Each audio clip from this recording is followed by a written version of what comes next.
Again अपूर्व आया हमारे साथ में, हमारे टीम लीडर है रिसर्चर्स की, उसकी हेड है, तो वो आपका धन्यवाद देना चाहती है। उसके बाद में हेमरेज है, ब्लड लॉस, सबसे कॉमन कॉजेज में से है। ऊपर के जो दो कॉज आप देखेंगे उसमें हेमरेज नंबर 1, जिससे कि मौत होती है और वो प्रिवेंटेबल होती है सारी। अगर आप ये मरीज आपको रोड साइड पे दिखता है, ये टांग इस तरह से क्रश है, ये सारे मरीज बचने वाले होते हैं। ये मरीज की टांग का छिल जाना, हाथ का छिल जाना, थाई का बोन टूट जाना, ये कूल्हे की बोन का टूट जाना, ये 2-3 जगह है जहाँ पे ब्लड लॉस प्रिवेंटेबल डेथ है। पेट में ब्लड लॉस, चेस्ट में ब्लड लॉस, उसमें आप थोड़ा फ्लूइड देके बचा सकते हैं, लेकिन बाद में उस जगह को होना चाहिए जहाँ पे डॉक्टर वो जो सर्जरी करने को तैयार हो, वो आदमी बचा सकता है, अदरवाइज नहीं बचा सकते हैं। लेकिन आप बहुत सारी जानें बचा सकते हैं। 30% जो लॉस ऑफ लाइफ है वो एक्सट्रीमिटी ट्रॉमा की है, हाथ की या पाँव की या कूल्हे की। तो हाथ से की ब्लीडिंग से ज़्यादातर आदमी मरता नहीं है, एंटीनल बहुत जो वैसल है पूरी एक्सपोज है, आप देख रहे हैं धार जा रही है और आप देखते जा रहे हैं और चला जाएगा, उस केस में भी जा सकता है। पाँव के अंदर ज़्यादातर मरीज मरते हैं, पाँव की करिए जान की जो हड्डी टूटने से, वो अगर वो बंद भी है तब भी जा सकता है। और सिमिलरली अगर आपकी कूल्हे की हड्डी का टूटने का हो तो, और आपके पास 2-3 मिनट होते हैं काम करने के लिए। बहुत मेजर वेसल की इंजरी है, शुरू में इस बात में होगा, आपका थोड़ा बहुत टाइम होता है पूरा ब्लड लॉस के बाद में। आपको जैसे मैंने बताया कि आपके एक तरफ की छाती में 3 यूनिट चला जाता है, दूसरी तरफ में 3 जा सकता है, पेट में 4-5 यूनिट जा सकता है, पाँव में 4-5 यूनिट जा सकता है। ये कूल्हे की तरह की हड्डी टूट जाए तो 5-6 यूनिट ब्लड इसके अंदर जा सकता है बिना दिखे आपको। अगर आप ये सब मैनेज कर सकते हैं, पाँव का और कूल्हे की हड्डी आराम से मैनेज कर सकते हैं। ये 2 कार्टून हैं जो कि आपको कॉमनली दिखेंगे। अब या तो हेमरेज है कि किसी ने दिखा बाहर कुछ दिख नहीं रही है इंजरी, चोट कोई भी आपको बाहर नहीं दिखेगी लेकिन अंदर की चोट होगी, और या फिर किसी ने चाकू मार दिया, वो अंदर जाके किसी को नस को काट दे और वो लॉस होगा, या फिर वो फट के पूरा बाहर आ जाए, इतने जोर से एक्सीडेंट हुआ है, ये सारी बातें माथे कट के बाहर आ गई। उसके अंदर क्या क्या होगा, आपको ज़्यादा ब्लड लॉस होगा। ब्लड लॉस होने से शॉक, अब मैं टर्म में आपके साथ में अपने शेयर नहीं किया शॉक, तो मैं शॉक आपके साथ डिस्कस करूंगा, क्योंकि पहले बैच में मैंने बहुत देर तक शॉक को बोला था, तो वो सब शॉक में आ गए थे, सुन के शॉक मेरे को लग रहा है मैंने शॉक अभी बोला कि नहीं बोला आपके बैच को। तो शॉक वापस आपकी बैच में बात करूंगा। शॉक का मतलब होता है जैसे आपको शॉक होगा कोई बात सुन के जो कि अननोन है, वो ब्रेन का शॉक है। ऐसे बॉडी का भी शॉक होता है, जब बॉडी को कोई चीज़ नहीं मिलती जो उसको चाहिए तो बॉडी का शॉक होता है। शॉक मीन्स बॉडी को क्या चाहिए, खाना चाहिए और ऑक्सीजन चाहिए, और वो कैसे आएगा, खून से। अगर खून का दौरा बराबर शरीर को नहीं मिल रहा है तो बॉडी शॉक में आ सकती है। शॉक का मतलब सिंपल है, तो जब बहुत बड़ा टर्म नहीं है, बेसिकली जो चीज़ उसको चाहिए वो उसको नहीं मिल रही है, उसको शॉक कहते हैं। तो शॉक में क्या क्या हो सकता है, क्या होगा उससे। अगर शॉक होगा, अगर लिवर को खाना नहीं मिलेगा तो लिवर फेल हो जाएगा, गुर्दे को नहीं मिलेगा गुर्दे का फेलियर हो जाएगा, अगर दिमाग को नहीं मिलेगा तो दिमाग का कोमा में चला जाएगा मरीज, और अगर बूढ़ा आदमी है और हार्ट के प्रॉब्लम है और उसको हार्ट को और खून कम कर दिया तो हार्ट अटैक होकर मर जाएगा। थोड़ा सा एक्सीडेंट होगा, छोटा सा एक्सीडेंट है, बाद में हार्ट अटैक और हो गया, क्योंकि ब्लड लॉस, थोड़ा सा खून पहुंच रहा था वो भी आपने कम कर दिया तो वो हार्ट अटैक होकर मर जाएगा। तो वो शॉक के कई प्रॉब्लम हो सकते हैं।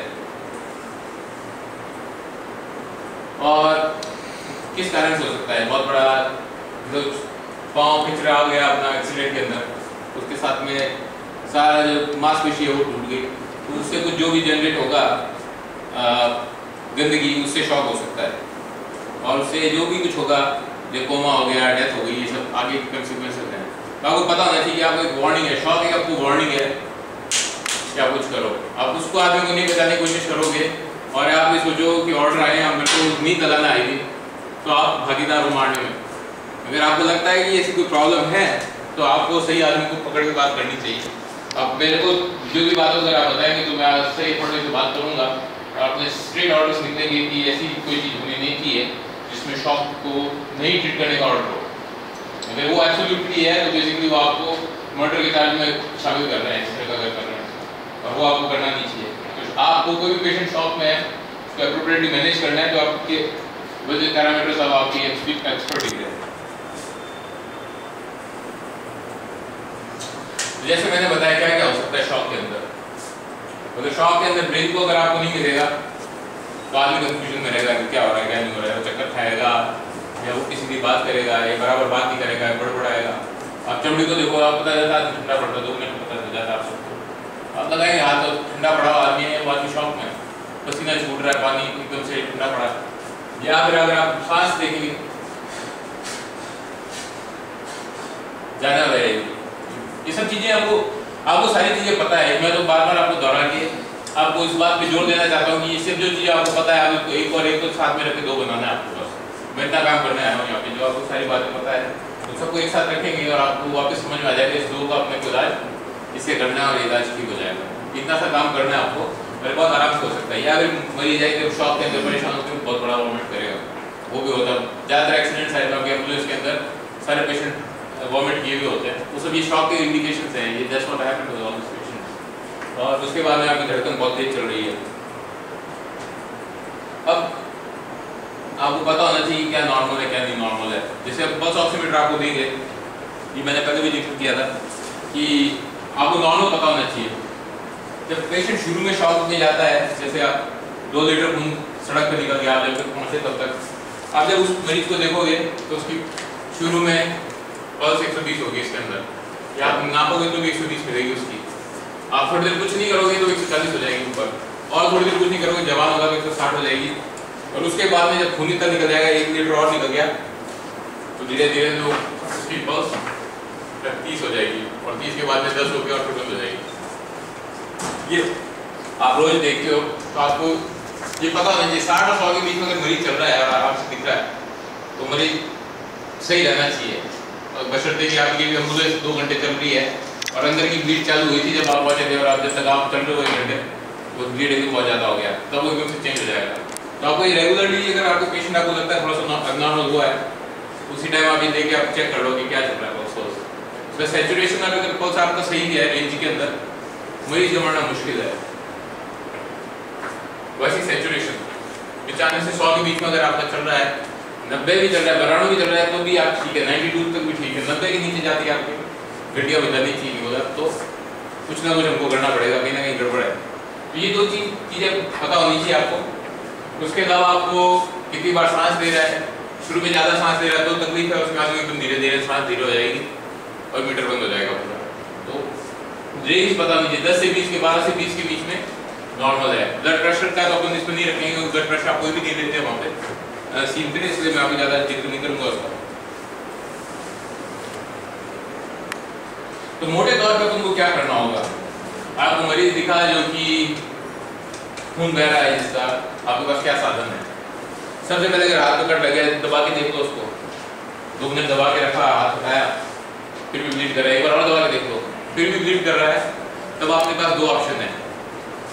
अगर आप उसको पट्टी लगा के छोड़ो और फिर देखो कोई और आगे काम करे और वो चला जाए, और दूसरा ऑप्शन ये है कि आप टर्निकेट लगा के ब्लीडिंग बंद करो। तो आप प्रेफर करोगे कि टर्निकेट लगा के ब्लीडिंग बंद करोगे आप, अगर आपका प्रेशर लगाने से नहीं है। तो अब अपन बात करेंगे कि टर्निकेट कैसे लगाया जाएगा। और टर्निकेट लगाने की 2 ही जगह है, एक हाथ और एक पाँव। गले में नहीं लगाना है, छाती पे नहीं लगाना है, पेट पे नहीं लगाना है। हाथ और पाँव की ब्लीडिंग है जो नहीं रुक रही है दबाने से, उस जगह पे ही टर्निकेट लगेगा। और टर्निकेट चोट से और दिल के बीच में जहाँ भी हो उपयुक्त जगह वहाँ लगाना।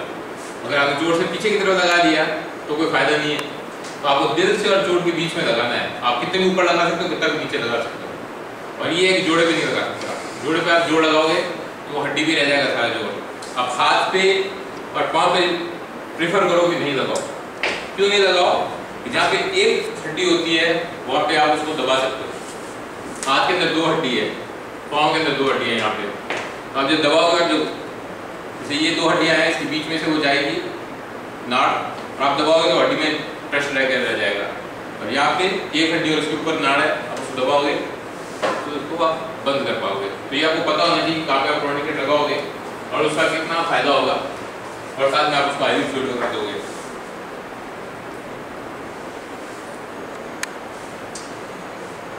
तो ये साइंस ऑफ सिम्टम है कि क्या है हेमरेज के। तो इस तरह के मरीज आपको रोज मिलेंगे सड़क के ऊपर, तो आपको उनको टर्निकेट लगा के, जैसे भी ये पेशेंट देखा आपने, ये ब्लीड करेगा ही करेगा, आप कुछ भी करोगे। थोड़ी देर अस्पताल में जाएगा, थोड़ी देर बाद ब्लड प्रेशर ऊपर आएगा, फिर ब्लीड करने लगेगा, फिर थोड़ा रुक जाएगा, ब्लड प्रेशर कम होगा, थोड़ा उतनी देर में अगर आप हॉस्पिटल पहुँच गए तो बच जाएगा, आपने फिर छोड़ दिया तो फिर आप सीधा मॉर्चरी जा रहे हो उस गाड़ी को देखो। तो आप इसके अंदर कोई दूसरा चारा नहीं है, टर्निकेट लगाओगे तो ब्लीडिंग रुकेगी इसके अंदर।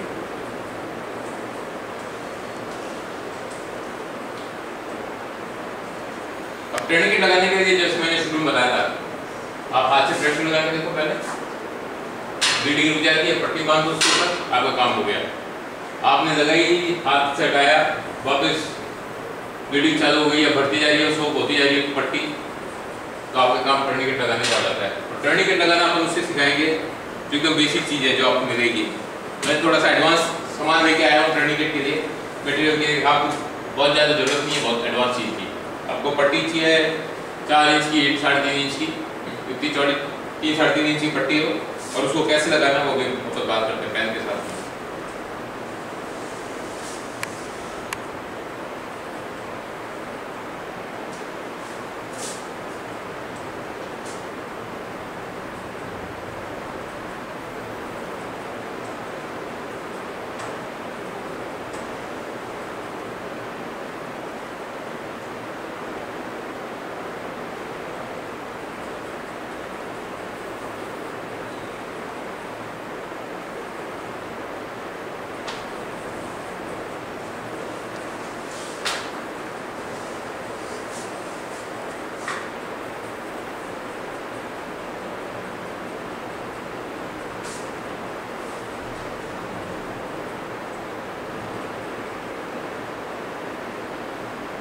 आप उसको इतनी बार घुमाओ कि वो टाइट हो जाए और आपके आगे की नस बंद हो जाए।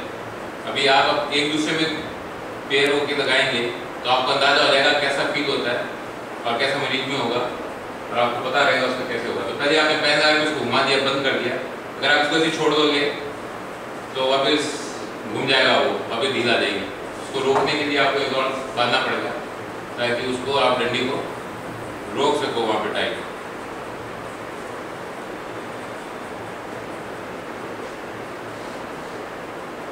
आप इसको कैसे भी कर सकते हो, मोटे तौर पे ऐसे करना है।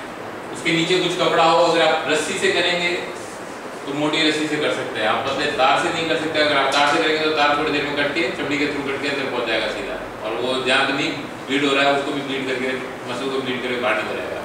तो उसे 3 इंच का कम से कम होना चाहिए नीचे, एक बार उसका रोल दो ताकि प्रेशर इक्वली डिस्ट्रीब्यूट हो जाए और कट थ्रू नहीं हो। और उसके बाद उस कपड़े के ऊपर आप देंगे, अगर आपके पास में फोम वगैरह है तो फोम नीचे लगा के उसके ऊपर करेंगे, लेकिन वो ये ज़्यादा काम हो जाएगा। उसी कपड़े को एक और रोल देके टाइट करो आप, उसके ऊपर वापस पेन लगा के घुमाने की कोशिश करो और देखो उसके आगे की पल्स है कि नहीं है। अगर पल्स नहीं है जहाँ पे, वहाँ पे उसको रख दो। आप कितनी देर तक रख सकते हो उसको? एक बार में आप 30 मिनट तक रख सकते हो। 30 मिनट के बाद में आपको 2 मिनट खोलना जरूरी है। अगर आप नहीं खोलोगे तो आप उसका हाथ काट लोगे, तो उसके बाद वो हाथ नहीं बचेगा। 30 मिनट के बाद आप 2 मिनट को खोलो, थोड़ा सा खून छो जाता है तो बाद में वापस टाइट कर दो, वापस उसको 30 मिनट का चांस दो। आप 2 घंटे तक निकाल सकते हो।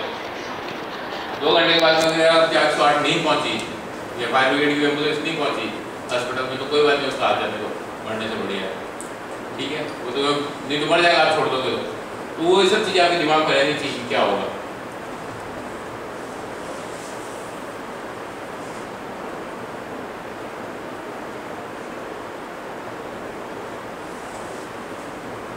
तो ये वही बात कर रहे हैं कि 8 से 10 सेंटीमीटर का चौड़ा हो पट्टा आपका जो भी है, उतना पट्टा चौड़ा जरूरी है।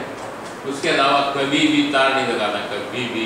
अगर आपने तार लगाया तो आप काट के निकल जाएंगे, पतला वायर है तो काट के निकल जाएगा वो आपको। पतला जो लगे हुए तार इसके अंदर वो लगाए तो गड़बड़ हो जाएगा। तो या तो उस मरीज का एक पैंट फाड़ लो, बल्कि साड़ी ले लो, उसको काट के कर लो, जो भी है उसका जान बचाने के लिए जो तरीके हैं वो मैंने आपको बताए आपको। और आप दिमाग में रख दो 30 के 35 मिनट हो सकते हैं, 35 से 40 मिनट हो सकते हैं, उससे ज़्यादा करने की कोशिश मत करो आप, ताकि फिर ये होगा कि आपने लगाया उसका नहीं हाथ चला गया, बचावा हो सकता है। तो ये सब चीज़ें दिमाग में रखने की होती है। आप 3-4 मिनट का वापस खोलो और वापस उसको 30 मिनट का होने दो, और उससे आगे काम चल सकता है। ये मैं वापस जो पहले मैंने बात कही है वो आपको जरूरी है कि आप कभी भी जोड़े के ऊपर टर्निकेट नहीं लगाएंगे, कभी भी जोड़े के ऊपर नहीं। जोड़े पे टर्निकेट लगाने का मतलब है आपने टर्निकेट लगाया नहीं, उसका कोई फायदा नहीं है, उससे आपको कोई फायदा नहीं होगा।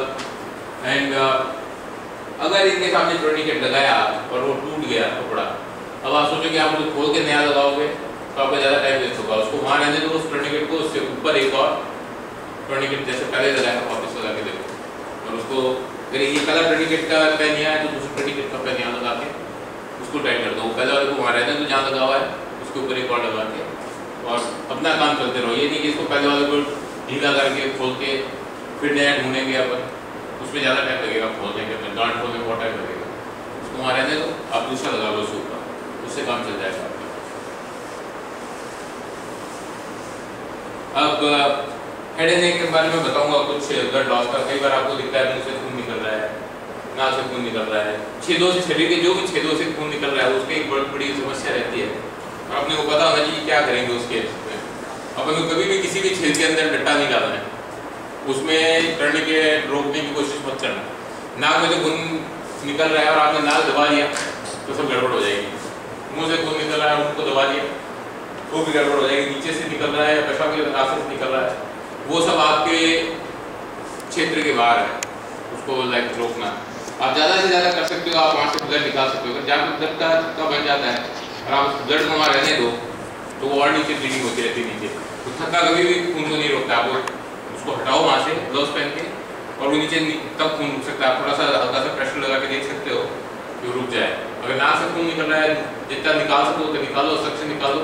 आप हल्का सा पकड़ के प्रेशर लगा सकते हो, इससे ज़्यादा कुछ नहीं करना है आपको। कभी भी किसी भी छेद के अंदर कोशिश करके ये नहीं है कि आप कुछ डालो।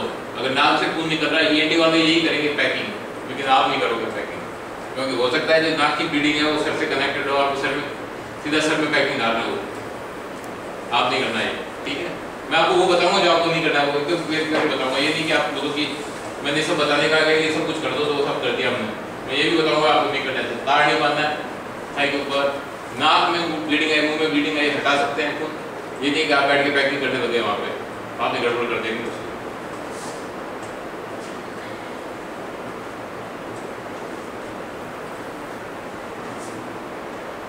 वही वापस वही बात है कि ब्लीडिंग मुंह से हो रही है या कहीं से हो रही है, आप उसको जाने दें और वो आदमी ठीक रहेगा। अब आपको बहुत कॉमनली दिखता है चाकू लगा हुआ आदमी और नीचे से घुस गया डंडा, ऊपर से बिल्डिंग से गिरा और नीचे सीधे लोहे के सिरे पे गिरा और सिरा अंदर घुस गया। बहुत कॉमनली दिखता है। पिक्चर में देखोगे तो अमिताभ बच्चन उनके चाकू निकालेगा और चार पाँव मार के जाएगा, आप ये सब गलत, ठीक है। वो अपने को पिक्चर की शूटिंग नहीं करनी है, अपने को जान बचानी है। और ये यहाँ पे अमिताभ बच्चन नहीं, बाहर भी यही करते हैं सारे हीरो, वो भी दिखाते हैं। बाहर वाले भी ये समझते कि चाकू निकाल दिया और वे चले गए, वो ठीक हो जाता है। चाकू निकालने से ठीक है, वो मार देगा मरीज को। अब चाकू लगा हुआ है, उस चाकू को वापस स्टेबल करें, उस मरीज को चाकू के साथ लाएं। और इमरजेंसी डिपार्टमेंट में जैसे आपने मथुरादास माधुर में पेशेंट दिया, आपको भी चाकू नहीं निकालना है, सर्जन को ऑपरेटिंग रूम में ही निकालना होता है चाकू। ऑपरेटिंग रूम में ले जाएगा, छाती खोलेगा, जहाँ पे घुसा हुआ है चाकू वो देखेगा, वो चाकू कहाँ पे टच कर रहा है, किसको काट के रोका हुआ है, और वो वहाँ बंद करेगा पहले पकड़ के और फिर चाकू निकलेगा वो। तो अभी तो क्या है, वो चाकू की नोक के कारण वो ब्लीडिंग रुकी हुई है छेद की। आपने जैसे वो चाकू हटाया वो डट्टा हट गया उसका, और वो नीचे पुक पहले तो 20 मिनट तक ठीक था वो चाकू लगा हुआ, आपने हटाया और साथ प्राण निकाले उसके। अपने को ये कुछ भी नहीं करना है। आप वो चाकू लगा रहने दें, उस चाकू को स्टेबल कर दें। जिन्हें कि चाकू हिल के वो नहीं लगा हुआ है, अब सारे काट दिए अंदर का जो भी काटना था, तो उसको स्टेबल करते हैं आप। और वो अपन ने दिखाया, एक पट्टा ऊपर लगाए, एक पट्टा नीचे लगाए, ताकि वो कंट्रोल में रहे, ताकि वो चाकू ज़्यादा हिले नहीं अंदर। कुछ भी घुसा हुआ नीचे पिछवाड़े में घुस गया, कुछ ऊपर से गिरा, एल्यूमिनियम के रॉड के ऊपर गिर गया और पिछवाड़े में घुस गया, उसको पिछवाड़े में ही रहने दें और उसको पिछवाड़े के साथ ही घूमें, कोई बात नहीं। डंडा उसमें लगाए, थोड़ा 2 मिनट को कम जो मजाक बकवास करेंगे उनको करने दो। आपको ले जाने का तरीका आपको पता होना चाहिए।